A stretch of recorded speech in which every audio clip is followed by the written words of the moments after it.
बहुत बहुत स्वागत आपका मुंबई में। सबसे पहले तो मीडिया आज आपसे मिलने आई हुई है, बहुत सारी बातें यहाँ होगी। मुंबई में आप आए हैं, क्या खास वजह रही है, क्या कुछ आपके प्रोजेक्ट्स हैं जिस पर काम करना है? सबसे पहले तो मुंबई में आने के बाद सर्वप्रथम जितने भी हमारे मीडिया सहकर्मी के सभी दोस्त हैं, और मुझे लगता है कि इन सभी के आशीर्वाद से ही मुंबई में पिछला 2013 में मैं पहली बार आया था, और उसके बाद 2022 चल रहा था। इतने दिनों के सफ़र में हमेशा मीडिया का बहुत सपोर्ट मिला, खास करके हमारे इंडस्ट्री में, जिस इंडस्ट्री में हम वर्क करते हैं। और थोड़ा सा एल्बम और सिनेमा का जो गतिविधि हुआ बीच में, उसके कारण कुछ लाइफ में चेंजिंग भी हुई, शादी विवाह हुआ, तो उस मैटर के थ्रू अब थोड़ा उधर भी रहना पड़ता है, इधर भी रहना पड़ता है। लेकिन मुंबई एक कहा जाता है कि मुंबई है और हम लोग के फील्ड के लिए सबसे बड़ी जगह है, और एक सीधा लाइन है कि मुंबई मेरी जान हम लोग बोलते हैं। तो कोशिश रहता है कि मुंबई जब हम चले तो कुछ नया सोच के चले, नया करने के लिए चले, तो इसलिए फिर इस बार मुंबई में आए हैं कुछ प्लानिंग के साथ ही। चलिए ठीक है। ये सवाल है कि आजकल वैसे तो बहुत सारे लोग इंटरव्यूज देते रहते हैं, लेकिन आपके इंटरव्यूज बड़े लेवल पर वायरल हो जाते हैं। हाल ही में एक वायरल हो गया था, तो वाकई में आरोप भी ये लगा कि भाई एक बनावटी है, या फिर आप रियल बताएं कि सच में आप गुस्सा हो गए थे? क्योंकि राकेश मिश्रा जी को गुस्सा होते जल्दी देखा नहीं जाता। नहीं, बात ये था ना कि मेरे बारे में जितना सब लोग जानते हैं, और वो बनावटी जानते हैं वो मुझे नहीं पता है, जो रियल जानता है मुझे, मैं बहुत क्लियर कट रहता हूँ लाइफ में, चाहे वो पर्सनल लाइफ हो चाहे प्रोफेशनल लाइफ हो। और मैं सही को सही और गलत को गलत बोल देने में मुझे थोड़ा भी टाइम नहीं लगता है। तो वो ऐसा कुछ था नहीं, वो बस ये था कि शायद हम उसी टाइम जस्ट ऑफिस पहुंचे ही थे और कुछ वर्किंग में थे। तो मैंने और दूसरा चीज क्या है ना कि एक तरीका होता है हर चीजों का, तो मुझे अंदाजा नहीं था, क्योंकि उनका जो तरीका है जैसे भी है, तो मेरा जो एक्टिविटी था वो पर्सनली नहीं था ना प्रोफेशनली था। वो एक मूड था, उस टाइम हम जस्ट कहीं की यात्रा के लिए शायद निकल रहे थे या कुछ रेडी थे, और उस टाइम एक माहौल चल रहा था, शायद कुछ उस टाइम किसी एक राइटर की तबीयत बहुत खराब थी, वो भर्ती थे, और इसी टाइप का मुद्दा चल रहा था। और इस मुद्दे से ना साइड से हम लोग सुनते सुनते एकदम कचकचा गया था मिजाज। तो और हमको अचानक से जब सिस्टम हुआ, तो ठीक है, जो सामने से हुआ वो एक्टिविटी, बट एक नेचुरल था, उस पर कोई भी ऐसी चीज नहीं थी, ना ही कोई मतलब था। और बाद में भी उनसे मैंने मिला, तो मेरा यही था कि कोई किसी भी चीज को कहने और सुनने का एक तरीका होता है, और उसको शायद रखना चाहिए, बस इतना ही बात था, और कुछ था नहीं। बट ठीक है, क्या वजह, क्या फिल्मों से दूर हैं? फिल्मों से वजह का जो वजह है दूरी का, वो मेरा पर्सनल है।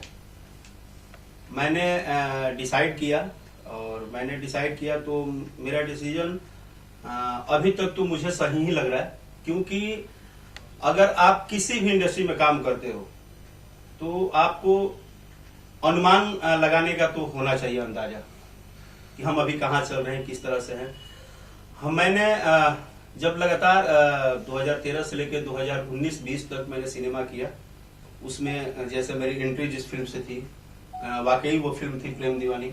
उसके बाद लैला छैला भी मुझे अच्छा लगा, प्यार किया तो डरना क्या, समथिंग, जो भी मैंने फिल्में की।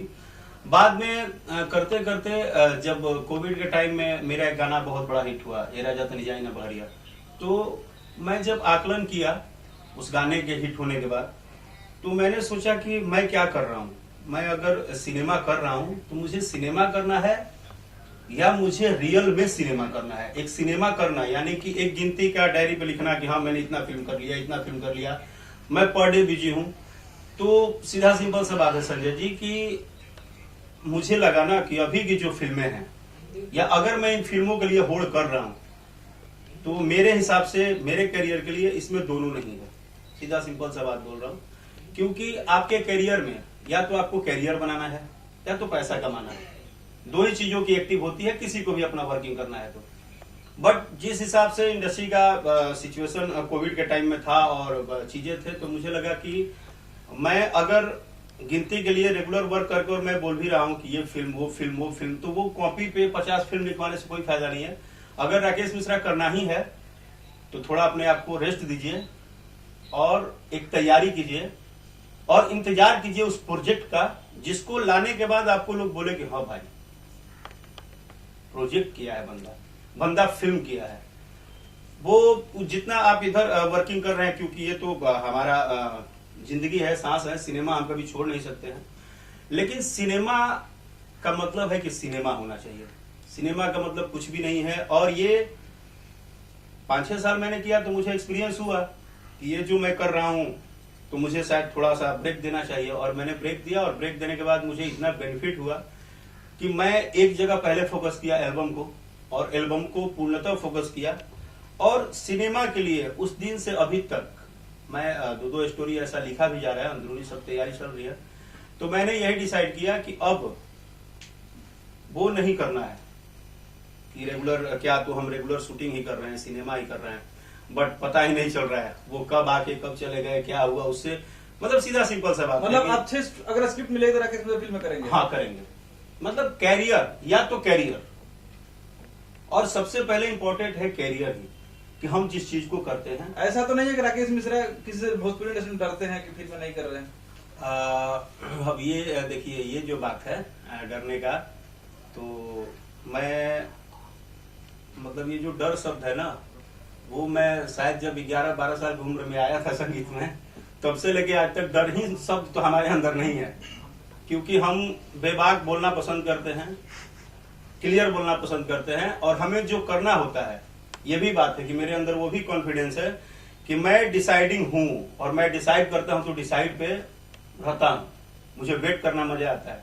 मैंने अगर डिसाइड किया तो इसमें किसी का देन नहीं था, न परिवार का, न किसी का दबाव नहीं था। मैंने डिसाइड किया कि नहीं, मुझे फिल्म करना है, वो भले साल में एक कर, मुझे वो लिस्ट नहीं बनाना है, और आई एम वेरी हैप्पी। लेकिन ये जो आप लिस्ट बनाने की बातें कर रहे हैं, ये क्या हम ये समझे कि आप किसी दूसरी तरफ इशारा कर रहे हैं? नहीं, दूसरे एक्टर को इशारा कर रहे हैं? मैं देखिए, या आपको लगता है कि जो फिल्में बन रही हैं वो वाकई में देखने लायक नहीं? नहीं, मेरा कहने का मतलब ये था कि हर आदमी का अपना डिसाइड करना अपनी लाइफ है। इसका मतलब मेरे बात को अगर आप मीडिया के थ्रू लाएंगे और आप बोलेंगे कि हम किसी पे टारगेट करने वाले पहले तो कोई होते ही नहीं है, क्योंकि हर व्यक्ति को भगवान ने गुण दिया है उसके अंदर। अगर वो अपने हिसाब से काम करता है तो हर व्यक्ति को जो अच्छा लगता है वो करता है, उसके डिसाइड करने वाले हम नहीं है, बट हम अपने डिसाइड करने वाले हैं। अगर क्या किसी हिंदी सिनेमा में कोई एक्टर रेस्ट ले लिया 2 साल, तो क्या इसका मतलब है कि वो दूसरे पे क्रिटिसाइज करेगा? नहीं, ये हमारी तैयारी है। हो सकता है कि आपको नहीं पता है, हम कुछ अपना तैयारी कर रहे हैं, हमारा कुछ प्लान है, विजन है आगे के फ्यूचर। सर मैं ये जानना चाहता हूँ, आप कर रहे हैं, आप डिसाइड करते हैं, डिसाइड और डायरेक्टर और प्रोड्यूसर करते हैं कि किस हीरो को लेना है। और जहां तक मैं समझ रहा हूँ, काफी डायरेक्टर प्रोड्यूसर ये बोल रहे हैं कि आप सिंगिंग के लिए बने, फिल्म के लिए नहीं बने। आपकी क्या प्रतिक्रिया? डिसाइड का मतलब ये था कि हम अभी ये डिसाइड नहीं कर रहे हैं कि हम सिनेमा किसके साथ करेंगे, किसके साथ नहीं। सिनेमा हमको करना है कि नहीं करना है, ये हम डिसाइड कर रहे हैं, और हमको कब करना है। लेकिन डायरेक्टर प्रोड्यूसर ये बोल रहे हैं कि आप सिंगिंग के लिए बने हैं। वही तो हम भी आपको बता रहे हैं, हम किस चीज के लिए बने हैं वो आगे की फ्यूचर बताएगी। हमको क्या करना है जब हम करने आएंगे तो आपको खुद ही पता चल जाएगा। क्यों हम प्रेम दीवानी किए थे तो तब तो हम सिंगर के लिए ही बने हुए थे, फिर भी वो क्यों 14 वीक और 15 वीक चल गई? वो टाइमिंग था। मैंने आपको क्या बोला, अभी का जो टाइम था कोविड से हिला हुआ था सारी चीजें, उसमें मैंने जो मुझे अच्छा लगा वो मैंने किया, और मैंने एकदम एंजॉय के साथ कर रहा हूँ।